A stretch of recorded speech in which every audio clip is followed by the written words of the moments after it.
വിശുദ്ധ യോഹന്നാന്റെ സുവിശേഷം 6-ാം അധ്യായം 51 മുതൽ 59 വരെയുള്ള തിരുവചനങ്ങൾ.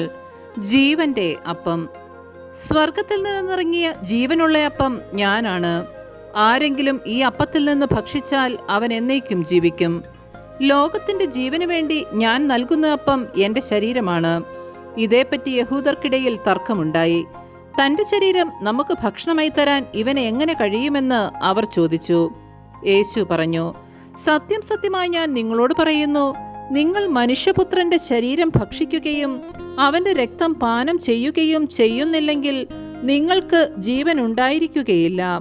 എന്റെ ശരീരം ഭക്ഷിക്കുകയും എന്റെ രക്തം പാനം ചെയ്യുകയും ചെയ്യുന്നവന് നിത്യജീവനുണ്ട്. അവസാന ദിവസം ഞാൻ അവനെ ഉയർപ്പിക്കും.